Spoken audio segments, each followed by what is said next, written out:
Drew Ungerer, Getty Images. Mark Zuckerberg. After 4 days of silence following the reveal that a data analytics firm with ties to Donald Trump's presidential campaign exploited the private data of more than 50 million Facebook users, CEO Mark Zuckerberg on Wednesday went on a media tour in which he called the incident a major breach of trust. The executive sat down with CNN's Laurie Segal for his first televised interview since Facebook has come under fire for leaving its user data exposed to companies like Cambridge Analytica, which accessed the private information of Facebook users to sway sentiment about the 2016 presidential campaign.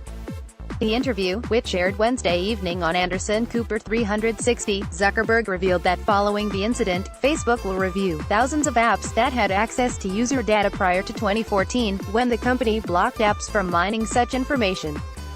This is going to be an intensive process, but this is important, he added. Facebook has faced a backlash over the last week for its silence over a New York Times report that Cambridge Analytica had bought information about Facebook users, gathered via an app that was running using the Facebook platform, to sway voter sentiment. The campaign to convince Facebook users to delete the app has also picked up steam, including garnering the support of one of the founders of WhatsApp, a company that sold to Facebook for $19 billion. On Wednesday, Zuckerberg and Facebook CEO Sheryl Sandberg broke their silence and responded to concerns over user privacy via a pair of posts in which they highlighted the changes that the company will be making to its platform. The first step that Zuckerberg said Facebook will take is to investigate all apps that had access to large amounts of data before the company implemented its new data policies in 2014.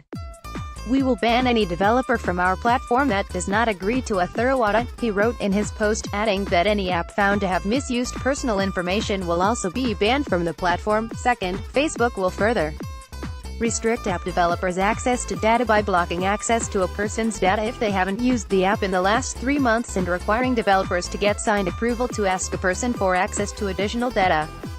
In his interview with CNN, Zuckerberg also fielded questions about whether the government should place regulations on Facebook. I actually am not sure we shouldn't be regulated, the exec admitted, noting that the question is more, what is the right regulation, rather than yes or no. Zuckerberg also responded to questions about why he hasn't personally testified before Congress about Facebook's role in allowing Kremlin-backed groups to try to sway the election.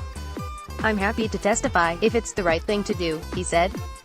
I imagine at some point there will be a topic where I am the sole authority. Zuckerberg went on to acknowledge that there is an element of accountability when he publicly addresses a problem. I should be out there doing more interviews, he said.